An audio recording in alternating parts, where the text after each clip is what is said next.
Hi, I'm Deep. I'm Jose. And we're your token theater friends, people who love theater so much that we will watch the Tony Awards and go to parties after and stay out until 4 in the morning. Are you recovered? You're just bragging. That's like bragging. Oh, I'm totally bragging. I'm sorry. So I wish you were there. Yeah, I had fun. I'm all good. Nothing like a champagne hangover. Oh my god, I sound like the 1%. I am not the 1%. No, you sound like Persephone in Hades Town. Okay, that's better. I like that. Does anyone need a drink? Yes. Always. Yes. Well, today we're talking to someone who also wished they could have seen Hades Town. Who did we talk to? Today we went to City Hall. What? And we did not get married. No. Because we interviewed New York City's public advocate, Jumaane Williams, who's one of the coolest men I've ever met. Yeah. Mr. Williams, or Jumaane as he told us to call him, is starring in Antigone in Ferguson, a production of theater of war that played last year in Harlem and now is playing at St. Anne's. And the Holy Trinity Church. Yes, that's a very long name. Yeah, in Brooklyn until Yes. July 13th. And so if you ever want to see a New York politician act, just go to Brooklyn. Yes. So he talked about being a politician and his passion for theater. And he's so cool. He's so cool. Just go look at him. Just go. Yeah. Yeah. I'm like so nervous to meet you. Like, Why? I don't know. Oh no! Very important. Like, how do I had like all these questions? Like, how do I address him? Like, His Excellency. His Excellency. Like, No. sir? Jumaane works. Public advocate works. PA works. Anything. I'm just gonna call you Mr. Williams because Sure. you're so cool. Oh, Thank I you. appreciate it. Thank you so much for doing this. Thank you. For the people who haven't had a chance to see Antigone in Ferguson, can you tell them a little bit about what it's about? Well, I think in Ferguson, first of all, you should see it. I think there's maybe 6 weeks left, 5 weeks left. Yeah. You got to come out. It's an amazing cast. Brian Doherty, who began Theater of War, had this idea of using theater to tell a story and elicit feedback from communities, really to try to deal with the trauma of violence. Sometimes it's violence in streets, sometimes it's violence in war and veterans. And I've been working with him for a while now. And Antigone Ferguson started after Michael Brown was killed. And it's an amazing choir made up of some of Michael Brown's teachers, some police officers who are on the force in St. Louis, and people from New York City, police officers from New York City, people from New York City, and they have guest choirs from churches every week. And every week there's a cast of changing celebrities, and there's one woman playing Antigone, who you should just come, even if it's just for her alone. She's going to be a star at some point. And she came in to audition for the courts, and they made her the lead. And I've had the opportunity, thanks to Brian, which is amazing, combining two of my loves, civics and politics and acting. My first love is theater. My first love is acting. I have Tourette's syndrome, and when I'm acting, it kind of goes away. It's a great place and a great space for me to be. When you enrolled in Brooklyn College, you were going to be a theater major. And what was the moment when we lost you to college? And how can we get you back? So my first love, all throughout, I went to Harlem School of the Arts as well, and I did a lot of art stuff. And I think it was my way for my mom to try to keep me out of trouble. It mostly worked. I did find a little bit of trouble, but theater was always the thing I wanted to do, acting.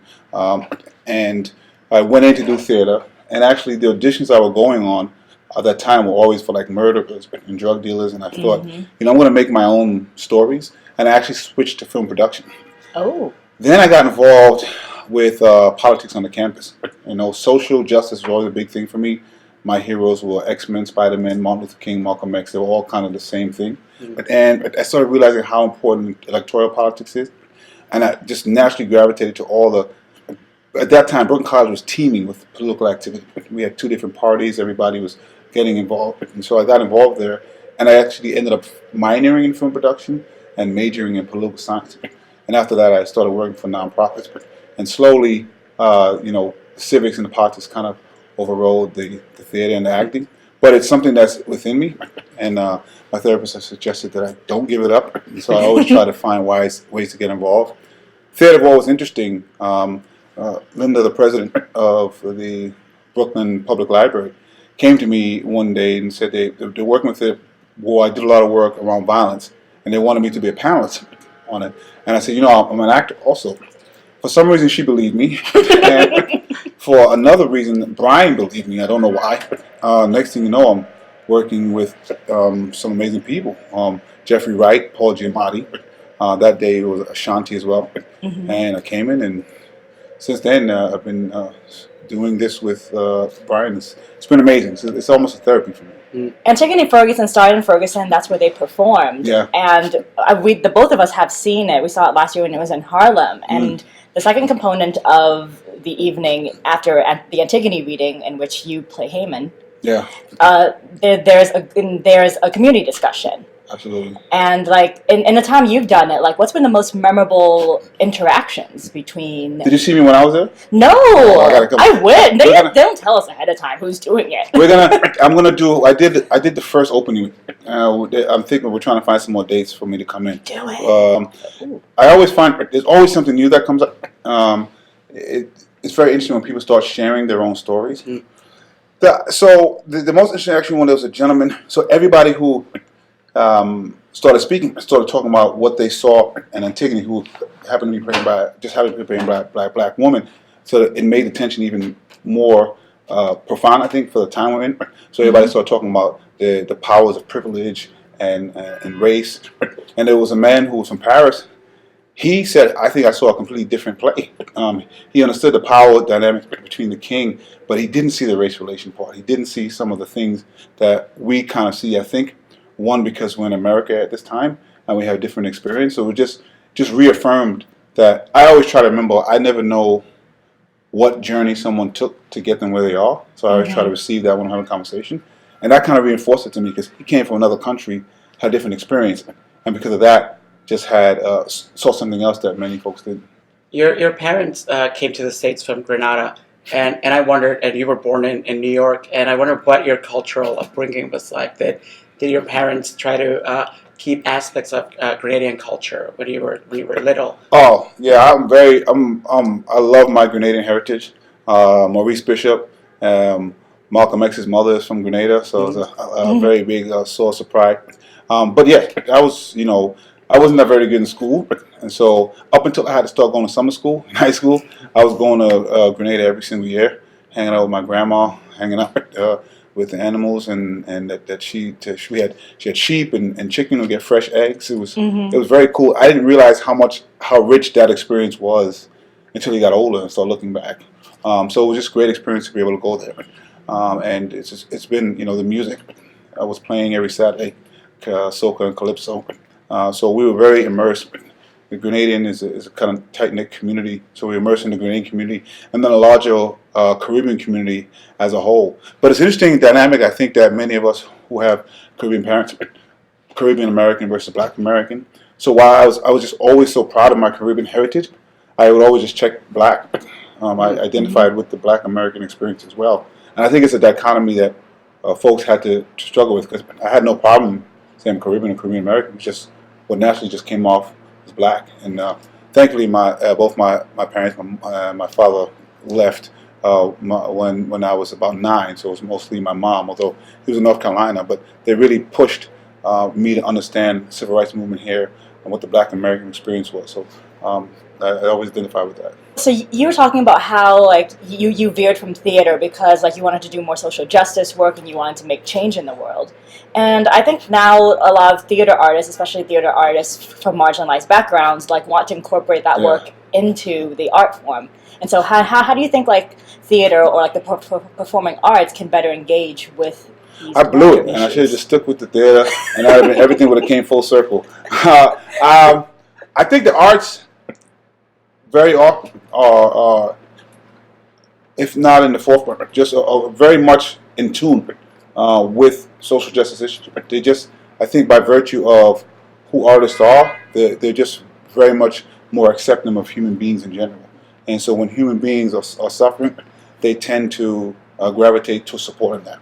But the one thing you should remember, obviously, and folks always need people to lend their voice, but you always want to make sure you lend the voice without adopting and making sure the people on the ground are the ones who are leading. But I think folks are doing a decent job of really pushing issues in spaces that people might not have entree to. The best thing that artists can do is use their voice, use their celebrity, whatever they have, to get the message into a space that someone who's on the ground just won't be able to do. Besides, like all the public speaking and all that, like having to dress up and doing things like this, I remember an interview where someone asked you something about your ideal budget, and you were like, "There's no such thing. Like we're always going to need more money," and that made me think about theater also, because the greatest shows are the ones that are not funded by anyone. Yeah. And I wonder if besides things like that, besides the obvious, like public appearances and all of that. Have you found any other parallels in politics and theater that maybe make you think that you're doing theater every day? Yeah, I often say same game, different stages. Sometimes my work in theater, I think, has been immensely helpful in just being able to speak to people, speak to large audiences of people, be comfortable on stage, and being able to work the stage to make sure that my energy is given and received to everyone who's there in a way that a lot of people just haven't had the experience. I get nervous before every time I speak and before every show. My palms are sweaty. But once I can get in it, I think it's good. And those skill sets have been very transferable. How can we all get you to talk about arts funding or advocate for more arts funding? I'm happy to do it. There are two things I have to do more, I think. One is talk about arts and what it meant for me in my life. And another is to talk about my Tourette's, which I don't talk about as often. Not because I don't want to, it's just not something I think about as much. But whenever I'm invited and asked, I come out and support both. But particularly education. There's a tendency to think that art is something that can be taken away and put back, and it's not. Is an essential part of education. So I try to make sure when people are talking about STEM, I talk about STEAM, so that we can keep arts back. And it's just as important, I think, as a science, technology, mathematics, all of that. You have to have art. So whenever I can, I actually interject it and try to tell my story of what it meant to me. Now that you're more tempted to go back to do more stage at some point, what are some of your dream roles?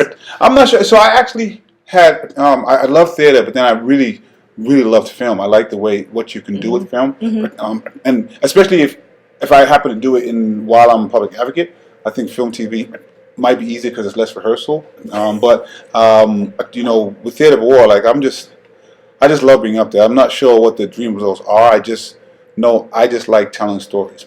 It's just amazing to get away for a second and go into a whole nother world and convey that to a bunch of people who are going to share that experience with you. Like I'm in another place, in a Zen place with that. So I take whatever comes. I think as a public advocate, I have to just be careful that there's no role that's going to kind of be used against me, for lack of a better word. But for most roles, I think I'm good, man. I'm just happy to be in it. I'm happy I can find some space to do what I truly love. I ran for lieutenant governor and I lost, and my plan actually at that point wasn't to do politics again. I was going to take another run at theater, and that was my actual plan. And this is the first time in my life I've ever felt drafted. And I said, you know what, public advocate is something that also is like a dream job. So let's take a shot. Let's do it. So I'm here. Well, I guess after you're done with this job, then maybe you can go audition for Hamilton. Oh man, that's another dream show there right there. Hamilton's amazing. I actually haven't seen it yet. I haven't seen What? it. You can't just call some favors? Oh, no favors. The last show I saw actually was To Kill a Mockingbird. Want to shout out my friend Benga Akinebe, who's in that show and just did an amazing job. And I'm not sure what I'm going to see next, but we gotta continue our Broadway tour. Well, we talked a lot about making theater accessible to people, and I think money is a part of it. That's a huge issue. I do salute. I think Hamilton. I remember them actually trying to make sure there was tickets available at low amounts, but then people started scalping those. And then they said if they're going to be scalped, they might as well make the money. So I do salute them for trying to do that, but we do have to find a better way to make the arts accessible. I was just thinking all morning long while I was preparing to meet you, that I was more nervous about meeting you than meeting movie stars and meeting Really? yeah, I mean like Broadway people. And I wonder what's it like for you, because we're living at a time when, you know, the good politicians are becoming like stars and people like go crazy. Like I would like cancel any Broadway show if someone was like, you can go meet Alexandra AOC, yeah. I'd be like, bye, Audra McDonald. I'm going for AOC. AOC, the rock star. But just with her at the Puerto Rican Day Parade, she's amazing. I'm so proud of what she represents and what she's doing, what she represents. You know, someone can get in that spotlight and not perform. She's performing on A game. And I always kind of gauge elected officials on three things. How many bills are you getting passed? How much money you bring back to the district? And what issues are you able to uplift? And in that congressional position, you know, being in a minority, it's hard to get bills passed.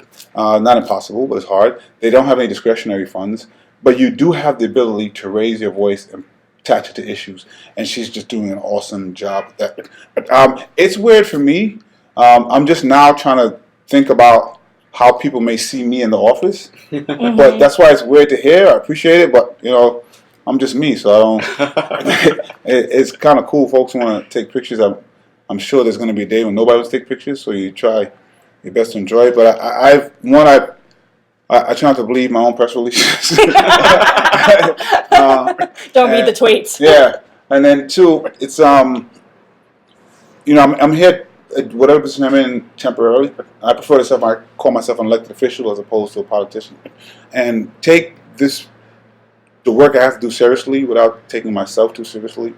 Like, you know, just everybody in these positions relax. Like, we have a job to do, we're honored, but the position we hold is not more important than the people we represent. And I just always try to keep that. You know. Well, you're doing amazing, and Yes. thank you. I appreciate it. Thank you for having us. Thank you. With all your incredible office. Even when I was at the city council, every time I walked up those steps, I'm in awe that I'm here. Yeah. People are actually, I was about to curse, but Well, you know, I was like, this shit is crazy. Like, I'm walking up steps in the city council. I'm a councilman. That's like dope. And now I'm over here. Who would imagine I'll be a citywide elected official? One of three. I think I'm actually the youngest elected. That's the researching that. It's quite possible that I was the youngest elected citywide. I'm the fourth black elected ever. That's freaking crazy. Yeah. So, you know, it's still very humbling for me. I try to remember how much of an honor it is and that people entrusted me with this. Yeah. Wonderful. Thank you again. Thank you very much. We'd like to invite our viewers to go see Antigone. Oh, please come out to see Antigone in Ferguson. Whether I'm there or not there, you got to come out. It's an amazing time. The presentation is phenomenal. I think most people come in not knowing what to expect and walk out just a wonderful experience. And then the discussion, Brian will remind you, is always the most important. And any directors out there, reach out to me. If you could ask one of your favorite celebrities to run for office, who would it be? Cynthia Nixon did not win her campaign to be governor of New York, and I'm still really mad about that. So I want her to run again so she could win. Because Jumaane was her running mate. That Yes, would have been yes. such an incredible combo. Oh, You let us down, New York State. Yes, you did. Good job. And now the subways will never be fixed. How do we get Heidi Schreck to run for office? Oh my God, Heidi Schreck and Thursday Williams as her running For mate president, yes. for president. Yes, I'm all for that. Thank you, Mr. Williams, for having us at City Hall. We felt so important, but also so lucky to be there. And we learned so much about how government works. Now So- maybe we should run for office. Exactly. Okay. Oh my God. Free theater for everybody. That's a platform. That's a platform right there. And thank you all for watching. If you like our videos, please subscribe. And if you subscribe to our podcast, which you can find on all of your platforms, this week we reviewed the newest Dave Malloy musical, which is an a cappella musical. Were they in harmony? You'll find out on the podcast. And remember, theater's more fun when you take a friend. Bye. And happy Pride Month. Happy Pride Month. Happy Post-Tonys.